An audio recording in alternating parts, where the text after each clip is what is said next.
God, indivisible, with liberty and justice for all.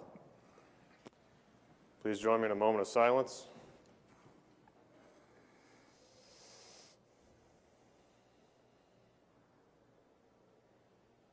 Thank you very much. Please be seated.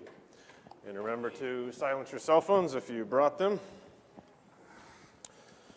Our first item on the agenda, as always, is citizen concerns. Is there anyone who would like to speak before the board on an item that is not already listed on the agenda?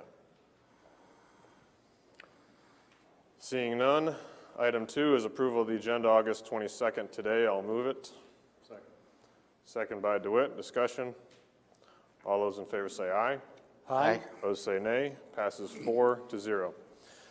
Items 3 through 8 constitute a consent agenda of routine action items to be considered by one motion. Items pass unanimously unless a separate roll call vote is requested by a board member. Item 3 is approval of the minutes of the August 15th meeting.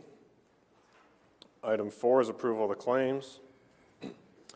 Item 5 for board administration is approval of the notice of a property sale resolution for a parcel also known as 1667 and 1673 West Luna Avenue, and setting that for Tuesday, September 5th at 4:35 p.m. Item 6 from Human Resources includes item A, approval of memorandum of personnel transactions, which includes 4 promotions to jail sergeants as previously authorized. Item B is to authorize the chairman to sign the authorization to initiate the hiring process. And item C is approval request to deauthorize county positions. Item 7 from the County Auditor's Office, Deputy Auditor Michelle Scaff, includes item A, approval of a cigarette permit for Heritage Express at 330th Street. Item B, approval of the 2017 business property tax credit applications payable 2018-19 is approved by the city assessor. Item C, approval of the 2017 business property tax credit applications payable 2018-19 disallowed by the city assessor. Item D, approval of the 2017 disabled veteran homestead credit applications payable 2018-19 approved by the city assessor.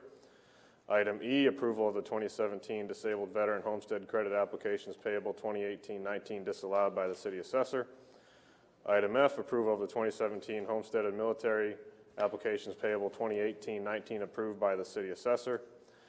Item G, approval of the 2017 homestead and military applications payable 2018-19 disallowed by the city assessor. Item H, approval of the 2017 homestead and military applications payable 2018-19 approved by the county assessor. Item I, approval of the 2017 homestead and military applications payable 2018-19 disallowed by the county assessor. Michelle, do you have any thoughts on these, or this is a procedural move every year? Yes, it's procedural every year. Any questions on this item? Item 8 from Secondary Roads, County Engineer Mark Nera, is consideration of a permit to work in the county right-of-way. This is for a Rocky DeWitt. I've heard that name before. Dennis, what does that say on the name tag right there? Is that Rocky DeWitt? Okay, we have the. Is this going to take long? I told you I signed my first name. I'm going to probably sign my last name on the Do I permit. need to abstain from that particular one? Wouldn't hurt. Okay, I can do that. Yeah. I move approval of 1 through 7, and I will abstain on 8.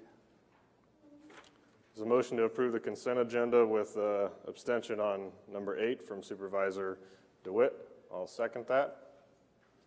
Discussion? All those in favor say aye. Aye. Opposed say nay.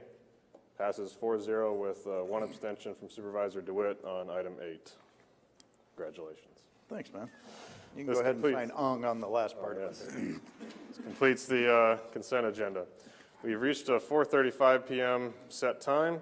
This is item 9 for action from Board Administration, public bidder. This is the public hearing and sale of property parcel also known as 703 Ross Street. Before we receive bids, the public hearing is open for anyone who would like to speak for or against the sale of this property. Please come forward. Seeing none, I'd move the public hearing be closed. Second. Second by Taylor. Discussion. those in favor say aye. Aye. Opposed say nay. Passes 4-0. We are now receiving bids for this property. If you would like to come forward, state your name and address and your opening bid.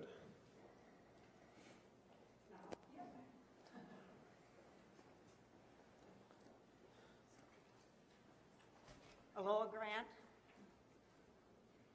I live at 707 Ross, and I want to bid $250 on the property. Very good. Minimum bid of $250. Is there anyone else who would like to bid on this property? Going once, going twice. Hearing none, Mr. Chair, I move that the property in question be sold to Ms. Grant Yes. for $250. Second. Motion by Taylor, second by Potabom. Discussion. All those in favor say aye. Aye. Opposed say nay. Passes 5-0. Thank you. You're very welcome. Thank you.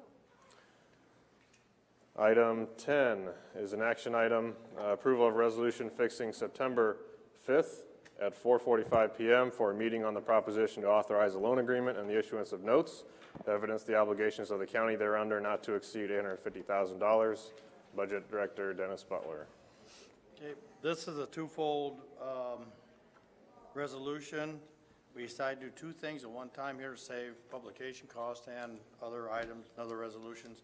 What it does is it actually sets the September 5th at 4:45 to have the public hearing on a loan of not to exceed $850,000 for installation of and new radios for the Sheriff's Office, Emergency Services, and Conservation.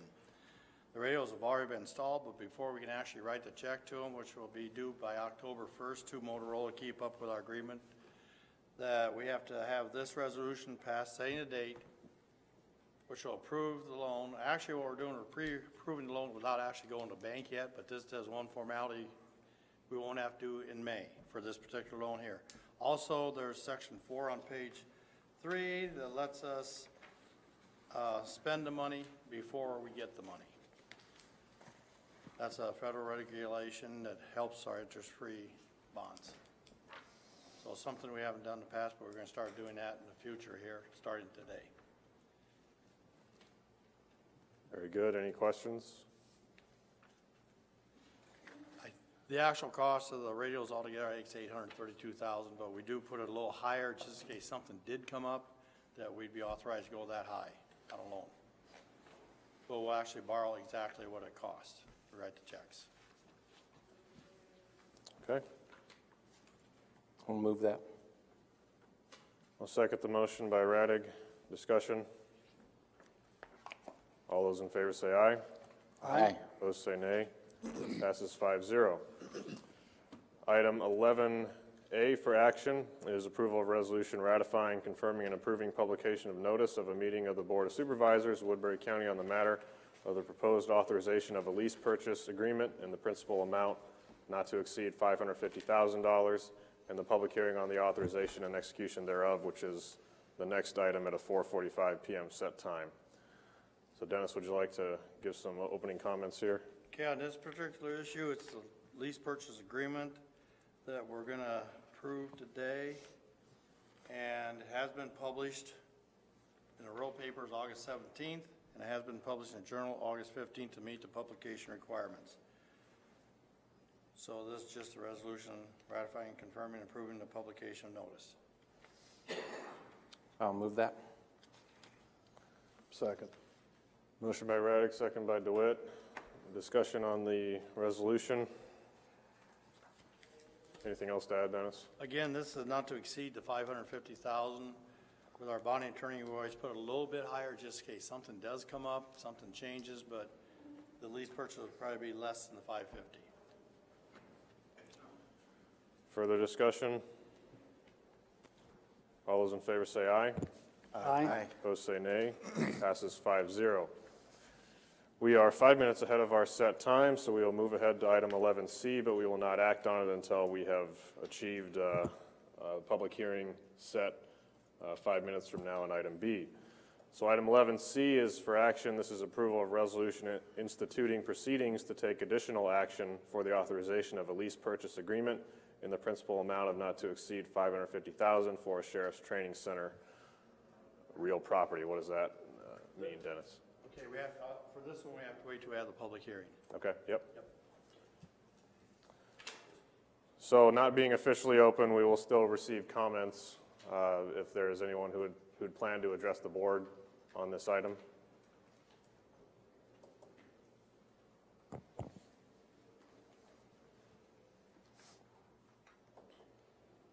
Hearing none, Mr. Chair, I'd move that we move on the agenda until such time.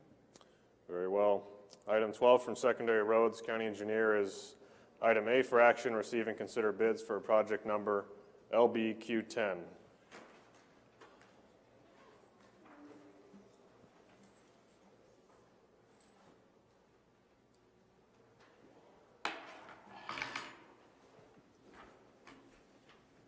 We have bid tabs for you.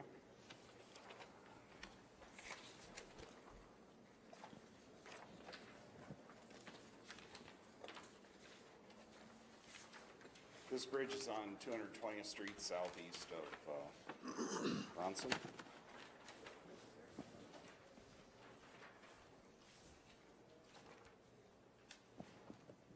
First bid is from Dixon Construction of Correctionville, Iowa. Total bid price, $310,103. 310,103.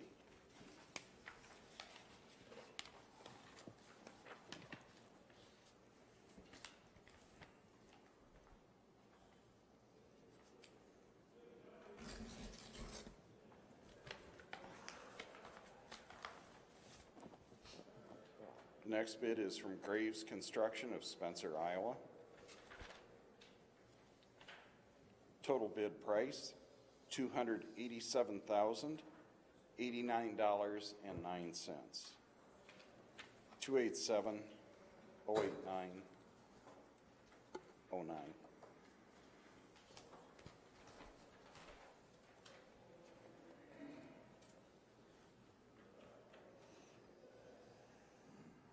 I'm just doing a real fast check of the unit prices to make sure that there's the appearance anyway that there's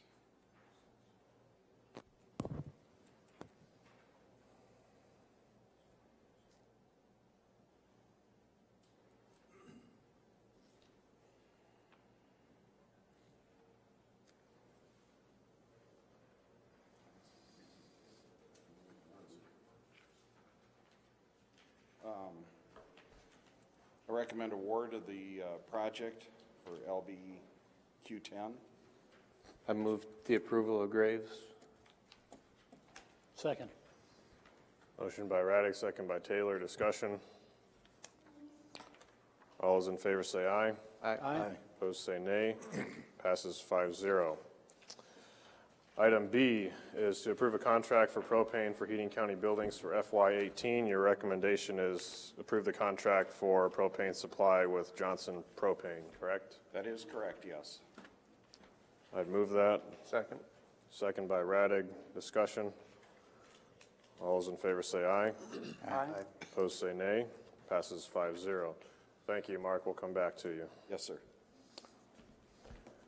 We are now at our 4:45 p.m. set time. Item 11B, a public hearing for the Sheriff's Training Center project. Is there anyone who would like to address the board?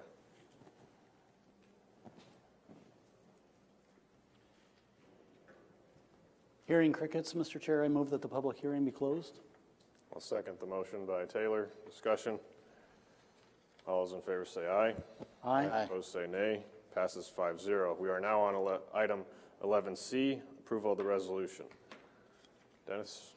Okay, on this, we're just approving the resolution, authorizing lease purchase agreement in principle not to exceed the $550,000. We hope it's a little less than that, but what this does gives authority to go ahead and do the lease purchase through building services with Kenny here is working on that with the company, and we're working on a lease to lease the land to the company. It's going to build it, and then they're going to lease the building back to us. The funding part of it is going to be determined later. We have ways we're going to try to make it so it does not cost taxpayer anything. It'll be non-tax funds.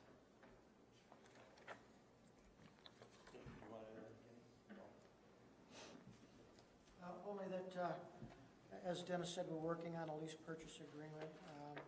Currently, PJ Jennings over Abby are taking a look at that, the first draft of that contract, and we will be refining that as we move along.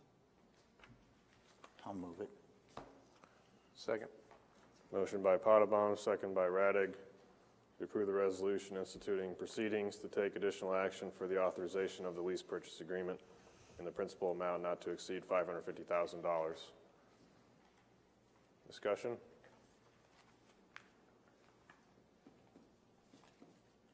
All those in favor say aye. Aye. Opposed say nay. Passes 5-0. Thank you.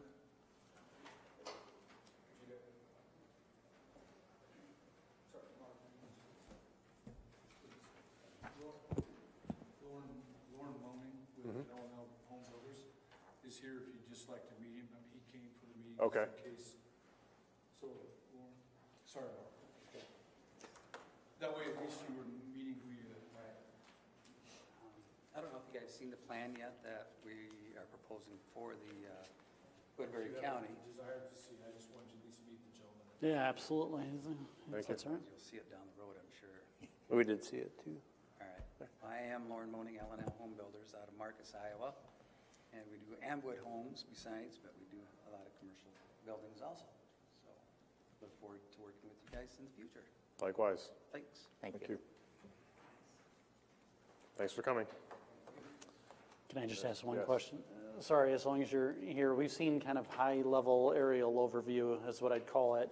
Are there more detailed construction specifications that, These are actually the architectural plans and specifications for the building. So I'm going to show you windows, what the actual building looks like. Mr. Chair, would you mind if I wouldn't mind. that was given as long as you're here, I think it'd be good information for us to know, and been appreciative that from everything I've seen, you've taken input from the sheriff's office, and so. So sorry, we just brought one copy, but this is your, so as you, sorry, Rocky, I knocked your name tag down. This is the view as you would drive up the road. This is what you'd see. So this is the view that would set west. Again, I'm directionally challenged, but this would be your west view. So your curb view. This is the other side of the building as you would sit. So this is actually the front door, which would be closer to the parking lot and stuff. So as you would walk down the road, this is where you would come in the front door. This is where the steps and the storage are up above. I'll do the same thing with you guys down there and explain it. We're going to add a couple windows just so that when you drive up to it from the north, you'll see a window on the side. So this is the north side. You can see a window here and a window here, just so it doesn't look like a metal building just sitting there. Now as we flip to, I've seen it. Yeah, okay. the outside I have. So now if we open this up, this has 2 classrooms, a big open training area, a weight room, a dog training area, a reserve office, men's and women's locker room. This utility room is actually 2 rooms. One's an office and the other one is a utility room. So it's not quite as big. There was a wall missing when they did this. We've talked today that we're actually going to make this bathroom a little smaller because they don't need it. And we're going to make storage for the reserves off here in this area and storage for this office out here. So we'll add some extra storage in those spaces. Met with Todd today to try to make sure we have this all kind of finalized. So this dotted line through here is an operable wall. So that right now this classroom's set up to do 30 and 30, or pull the operable wall back and now you can have a classroom for 60. This space is 40 by 40 to have a 36 by 36 wrestling mat setting in it. So, I mean, it's set up right now with, I think, most all the needs that the sheriff's department asked for. I've seen that too. Okay. Well, anyway, I heard nice you, and making so. sure this is the bonus area. So we've got attic style trusses in there to give you like a bonus room that you put in your house. So through the middle of here is an area that's 14 foot wide by 7 foot tall. And this will allow for storage for records, other things out there. So this is designed as a storage place for the county. You come in the front door up the steps and that's how you get to this area. And the last print's just a foundation plan, so it's not really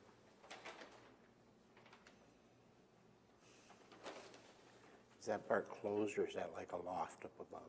So it's like it would be like a loft up above, it'll have sidewalls on it. So, just like you do a bonus room over your garage, same principle. Thank you. Got three questions for you, if you can grab the microphone. So, worst case scenario, best case scenario, when a key is handed over to be able to open this building and use it functionally.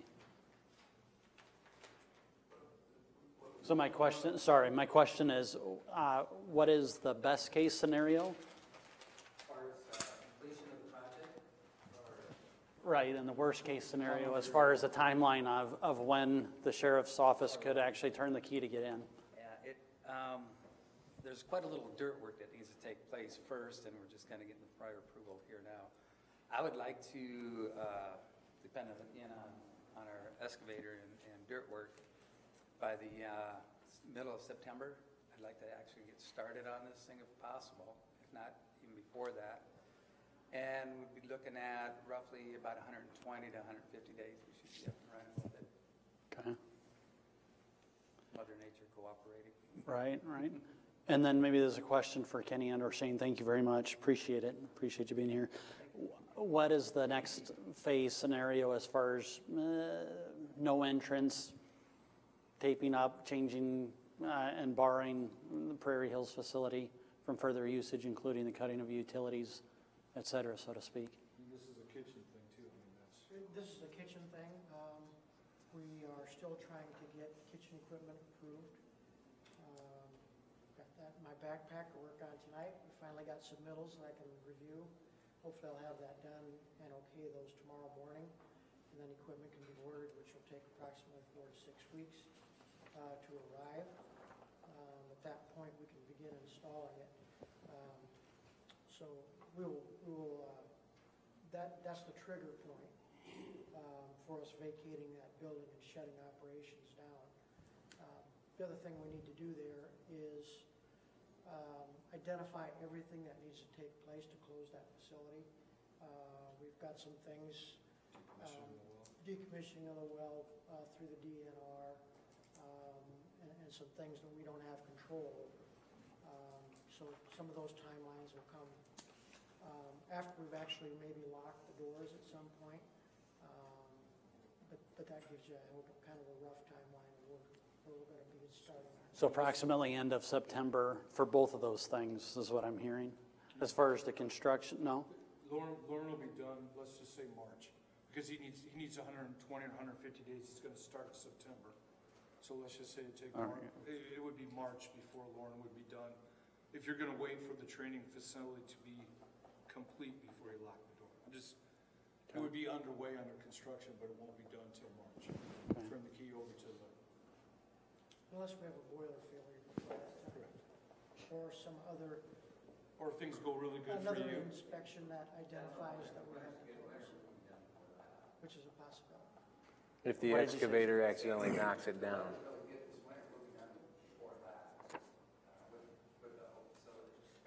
Best case scenario would be?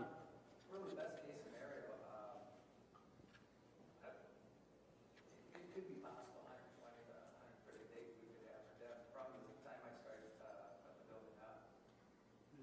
So, I mean, it depends on the dirt work. I mean, that's going to be the whole thing right there as far as.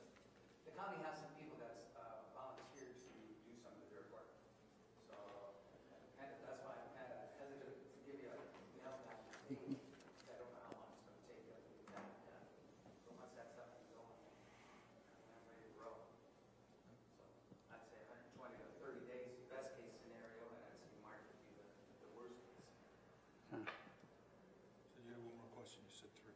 Well, I'm wanting to make sure that we know when, because the whole idea is to close this thing.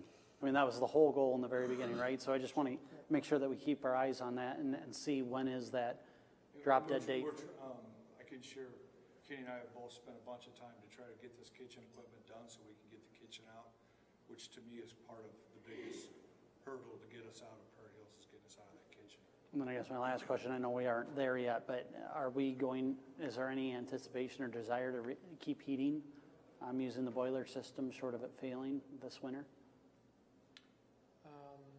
No, other than the training needs that the sheriff might have in the facility at that point. But as I said, we may be forced through inspections and so forth to close. So that may not be an option. So it'd be like last winter, where you just try to keep this alive unless it fails, and then you just say, you know, what the heck with it, we're not going to be able to I think it already Band-Aid it. failed. The problem is the boiler that we did last fall did fail. And I think they're running down the boiler right now that may have had a We are running on a decommissioned boiler. Right. It's like on one bad lung. Yes. So, Okay, thank you very much, appreciate it. Item 12C then, back with the county engineer, is to consider approval of plans for project on 280th Street. This is to apply a base stabilizer and new seal coat on 280th as was added to our construction program this year by the board. I'll move approval. Second. Second by Radig. Discussion. All those in favor say aye. Aye. Opposed say nay. Passes 5-0. Item D is to approve a contract for county pavement markings for 2017. This is for countywide pavement markings on our roughly 340-mile paved road system. Total bid price $84,791.30. We may add a little bit to it with the very favorable prices that we got for this project. I'll move the approval of the contract. I'll second the motion by Radig. Discussion. All those in favor say aye. Aye. Opposed say nay. Passes 5-0. Item E is to approve a contract for PCC patching, project number PCC 2017-73-97. This project was awarded by the board to 10 Point Construction Company of Denison, Iowa. Total bid price $65,389. I'll move the approval of the contract. I'll second the motion by Radig. Discussion. All those in favor say aye.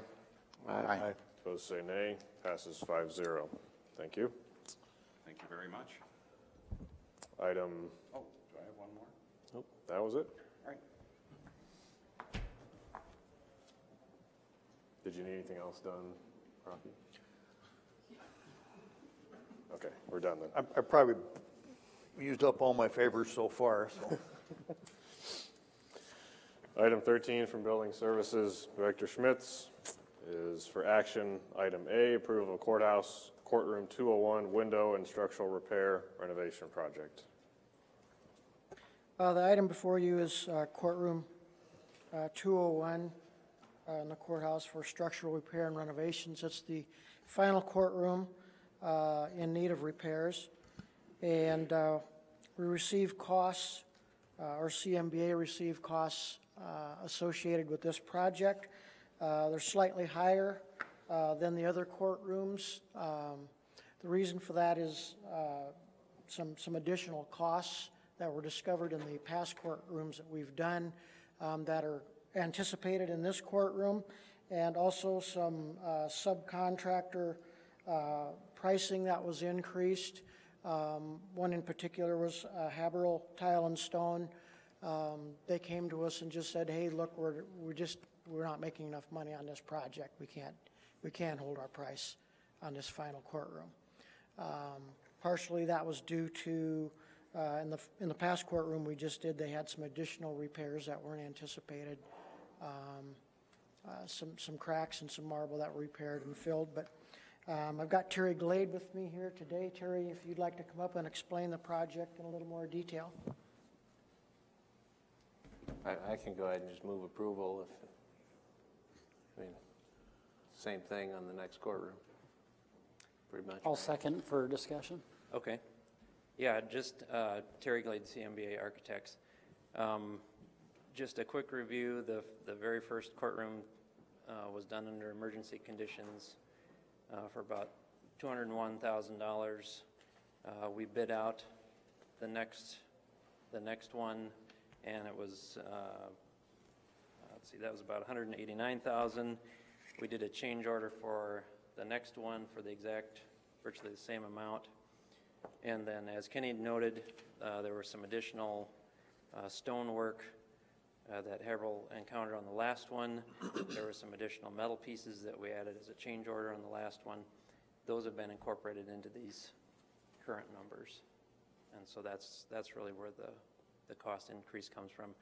Bogan Reef has kept their stained glass price. Actually, on the first set of courtrooms, their price was $65,000.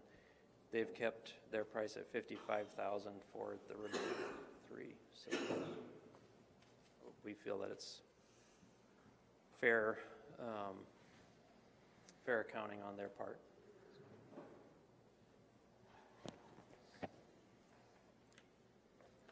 Any questions? It's going well overall, all considered. Yeah, the advantage of having Baker Group involved and really mostly the same players through all of them is just really a high quality product when it's all said and done. Consistency. Consistency, yep, exactly. Boy, and the blue really pops from the, Yeah, it looks the street. great. Yeah, it looks amazing. It's vivid. All right. Yeah, which was the original design. So. Bringing it back to life. That's right. Yeah. Piece at a time, one window at a time. It's been a motion by Radig, a second by Taylor. Further discussion? All those in favor say aye. Aye. Opposed say nay. Passes 5-0. Item B is approval of Trosper Hoyt Juvenile Detention Master Control and Door Project and to set hearing date and a competitive bid timeline. The item before you is an action item to set the hearing date for the Juvenile Detention Master Control and Door Project. I do have one change to my recommendation or motion. Request to set the hearing date and time for September 5th, 2017 at 4:35 p.m. instead of 4:45 p.m.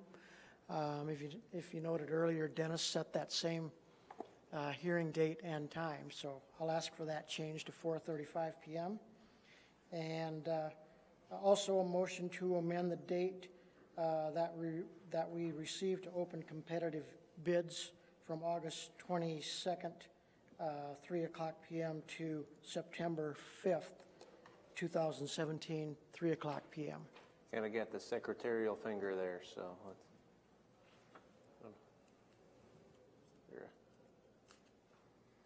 There's a set time for 4:35 already for September 5th. I would take a recommendation on a time that would work. 4:55. I'd move to set the hearing date on September 5th, 2017 at 4:55, barring any other set time that would obviate my motion. I will second that. Motion by Taylor, second by DeWitt to set the hearing date of September 5th at 4:55 p.m. for the Trosper Hoyt Juvenile Detention Master Control and Door Project. Wait a few moments in case there's anything else we should know. It does get challenging. I mean, if you're the first to claim a set time, then you got it. So, thank you. Discussion. All those in favor say aye.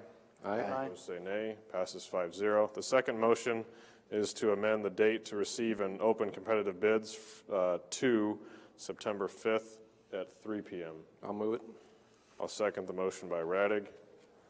Is there any discussion? Anything else, Kenny? No, I think that covers it. Thank you. All those in favor say aye. Aye. Aye. Opposed say nay. Passes 5-0. Kenny, I have your contracts here.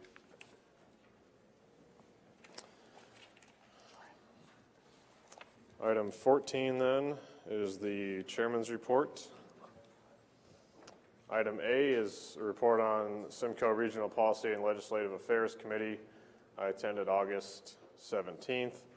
There was discussion on setting a legislative event on behalf of Simcoe in the fourth quarter, sometime before winter, to address priorities and distribute a priorities document staff has been working on to give to legislators, and kind of the format of how that should be communicated. There's a consensus that it's good to have the legislators there and up front to take questions while they go through the priorities. Obviously, the funding priorities in Iowa will be much different than than our neighboring states, with the possible special session to be called with the budget shortfall and other things like that. But the consistent need is for workforce development, and that, of course, there's also other priorities, but that always stands above the rest.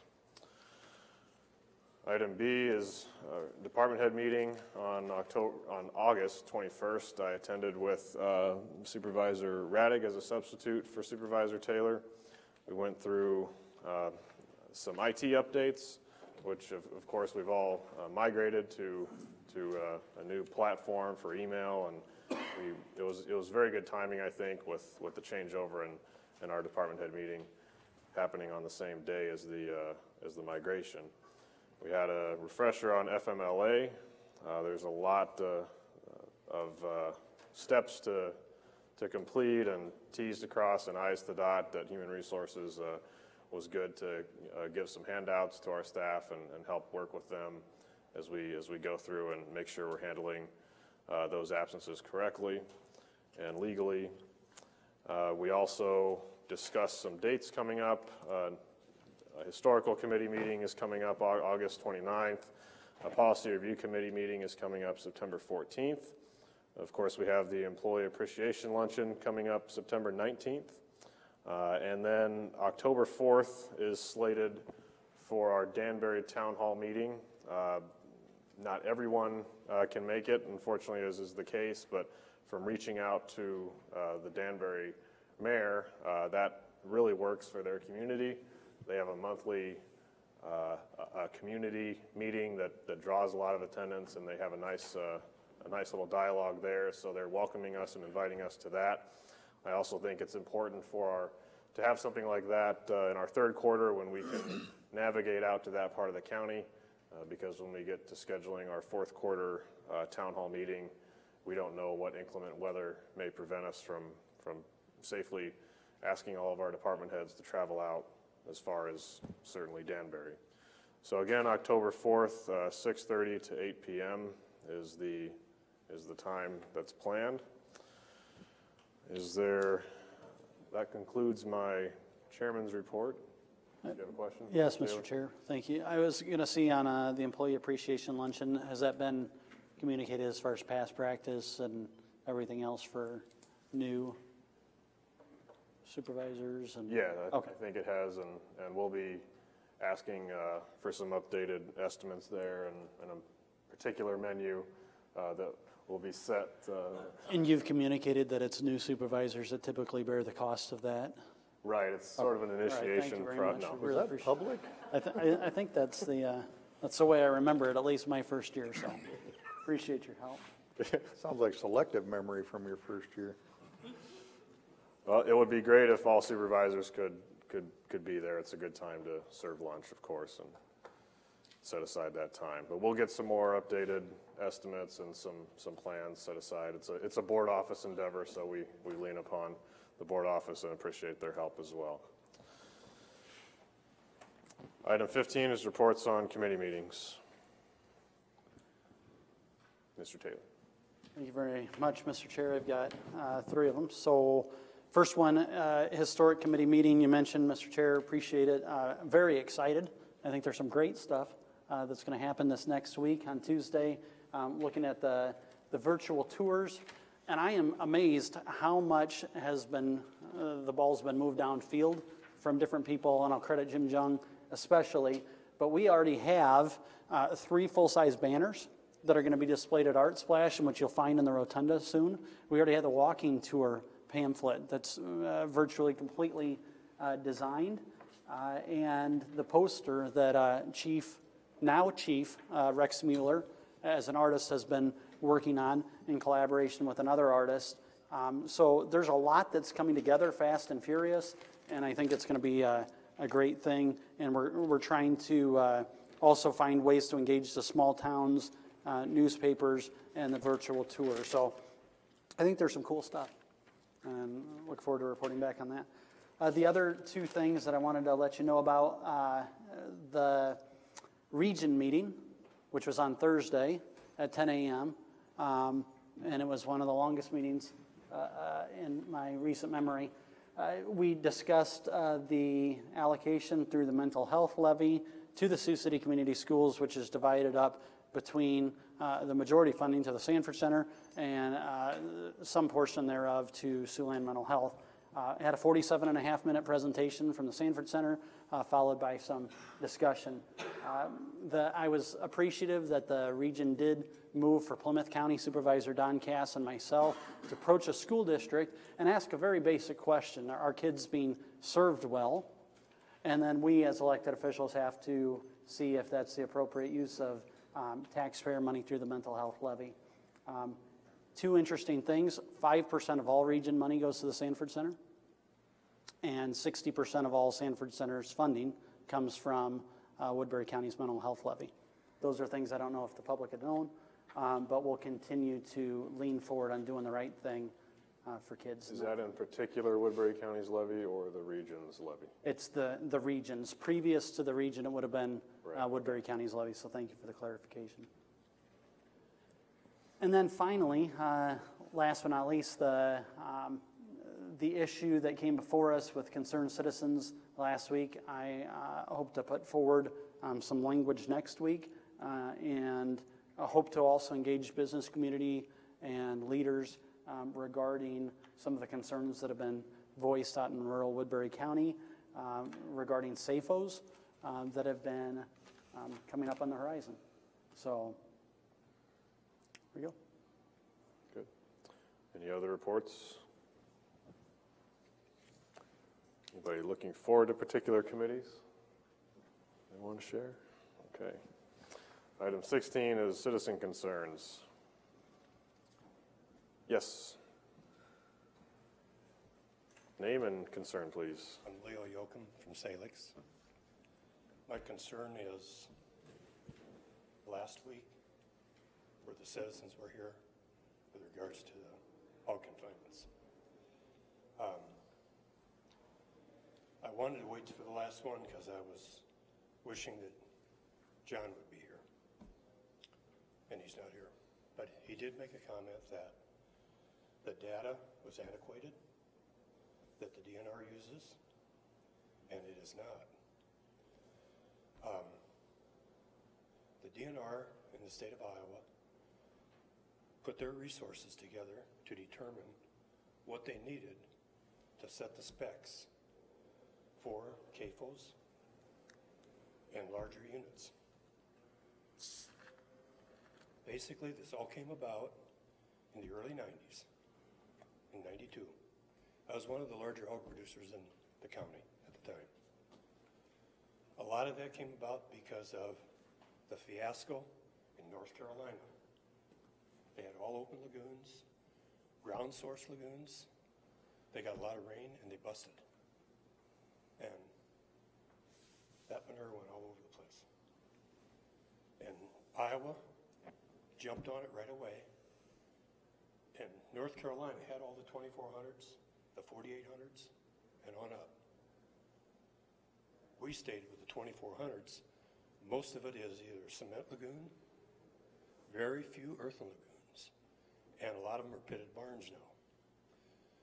And they brought up the question about why do we have 2400s? It's just a way to stay underneath the matrix. The matrix that was employed in 1992 took a look at the nutrient value of the manure, the process in which people feed hogs, how they have the flow of the animals through the units, and they determined that between 160 and 200 acres would handle the manure management plan. In fact, when we sited our buildings 9 years ago, the first thing we did we got our manure management plan in order because that's what the DNR is looking at. And you can, if you have a crop rotation of corn and soybeans, it takes about 200 acres. Corn on corn, 160 acres. So that isn't why people just put a 2,400 here, a 2,400 over there, and move them around so that they can circumvent it. No. When I had it in 92, I had 1,200 pigs I would move out at one time, feeder pigs. I'd move them in one half of a 2,400. 4 to 8 weeks later, I'd fill the other half of a 2,400, and we had a nice even flow. You have a 2 to 3% of those 2,400 pigs, when they move out, they're going to be sold as salvage pigs, not because they're bad, but because they didn't make weight. A processor won't take them, so they get sold to another feeder at a very reduced price. This is what the DNR is all taking into account, and the state of Iowa. So before we get on that and say, hey, it's wrong, I understand a lot of people don't want to have that 2,400 within a half a mile of them. 12 years ago, when Sioux Jersey came into Woodbury County, before either of you were on the board, we had a big meeting at Salix for that dairy, and it was jam-packed. About 4 or 5 years later, Owego Dairy had to have the same meeting. There wasn't even 15 people there. And part of the data that came back through this was Ronnie Hunt got up and stated within 3 miles of that Sioux Jersey unit, there's 7 brand new houses. And they're expensive houses. So all this, just think through it. The DNR was ahead of it, and the state of Iowa was ahead of it. And you can't please everybody, but agriculture in Iowa pays a lot of bills. And the hog units pay a lot of bills. And the dairy and whatever, So it's just, I was concerned. I was listening to it because I just brought my wife home from rotator cuff surgery. And she was in a bad mood, so I just couldn't do a whole lot. But no, it is a concern of mine. I'm retired now for 7 years, but I think we really have to take a good look at some things here before you get onto something. If you need people to be on a committee, there's a lot of the farmers I think would be willing to do it. I myself, I would be, but 72 years old, I guess let some younger guys have it. But John does know the history of me. I've worked with John a lot, and I was surprised that he called it an antiquated system because it's not. So thank you for your time. Thank you. Are there any other citizen concerns?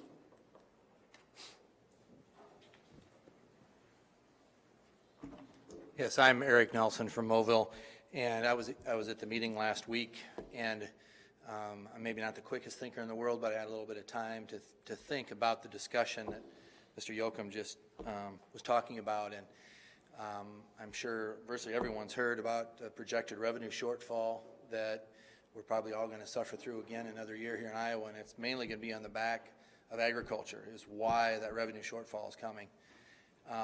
I spent an hour after the meeting last week visiting with the folks that came up talking in opposition. And I don't want to stand here and put words in their mouths other than none of them want to limit family farms, and they only want to limit hog farms. But in reality, we start opening and tinkering with these rules, and the delineation between family farms and out-of-state owners is going to be pretty hard, virtually impossible to maintain. And I'm a family farmer. I have 2 sons that have just joined the operation at Moville, and we'd like to expand. And what you're contemplating, there was one lady last week that mentioned there was a hog unit a little over a half mile from where she resides. Well, the building that's being built didn't have any feet setbacks according to code. And it's actually over a half mile. It is. I was out there about an hour and a half ago just so I could actually see where it was. And I was disappointed in the tone that was brought toward the folks that are building these buildings like they'd done something grossly wrong. And to my knowledge, there have been no codes that have been violated, and they've actually gone beyond what the SAFO rules are, and all of them have actually gone out with setbacks as far as the larger barns. But what I'm concerned, if you go in and start to tinker with these rules, you're going to make it virtually impossible for cattle operations to expand in the county. And I don't think there's anybody that was headed that direction, but you're going to have a hard time dealing with EPA and DNR rules and say you're going to because they all have the equivalencies, and one animal unit is one beef animal, and it's all based on that. And anything that eats and eliminates is going to fall under the rulemaking of in Iowa here of Iowa DNR. And I really urge caution in where you go with urging any kind of a major redo of these rules, because this is an agricultural part of the state. Per CSR unit, Northwest Iowa easily has the highest land value per acre, and that's because of livestock. It isn't because of the productivity of the crops that we grow. It's because of the livestock population. And there are more property tax revenues that are garnered because of that. So I really want you to be cognizant of that as you contemplate maybe some retooling of some rules locally. Thank you. Thank you. Mayor Taylor. Mr. Chair. I'm very appreciative of both comments, and I think I've learned more on the science than I ever anticipated. As far as scientific units, that point one, that wasn't willy-nilly, is based on some real science behind each of these for nursery pigs. So I get that. I also get that DNR Director Chuck Gipp, who is a former Republican legislator, is frustrated. And I don't want anything that I've said to be virtually aimed at those who have been standing up these SAFOs. My concern is more about transparency of the process of those who are owning corporately or from afar. I think a lot of what renders unnecessary cantankerous relationships are open dialogue and open meetings. And so something that I would say would be good is to have that sort of neighborhood meeting, public hearing process involved in stuff like this so that you can air some of those concerns. I think we have some legitimate concerns that are out there. I will say on the other end that there are a couple of organizations that could try to co-opt this issue on the other end, and I don't want that either. So I want this to be about what's best in balancing a $17 billion industry in Iowa, number one hog producer in the nation. We get that with the concerns of those out in the rural communities. So I know it's a balancing act. I've heard from some folks who said, well, now you're going to invite so many regulations that we're not going to be able to, to function. That's not the intent. It's striking that balance. And so that's some of the thorny work I think we have in front of us. Thank you, Mr. Chair. Are there any other citizen concerns? I just have a question. When the DNR... could you come back up, please?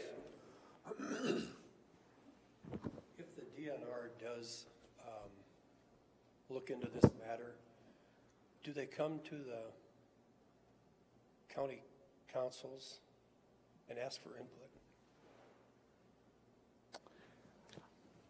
I think they certainly can. I know that ISAC affiliate COZO has been lobbying, and there were two different bills in the Iowa legislature that did not make it past the funnel, so they died on the fact that they didn't make it past the committee requirement in time.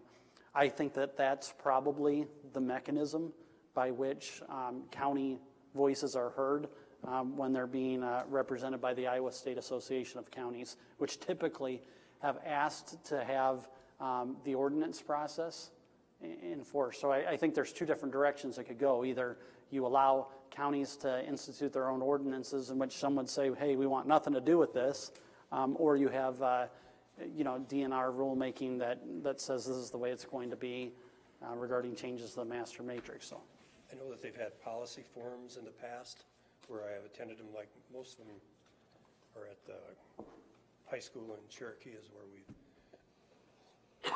we've attended those, and those forums are great, and you can speak at it, and they take a lot of things They listen to you, and sometimes you might get a call back, and they talk to you about that. So, but I do believe county input is important. I'm not so sure county control is the answer.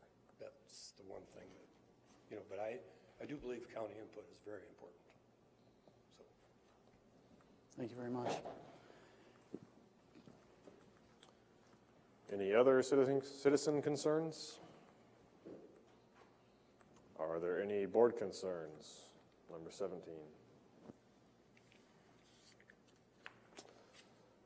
Thank you. We are adjourned.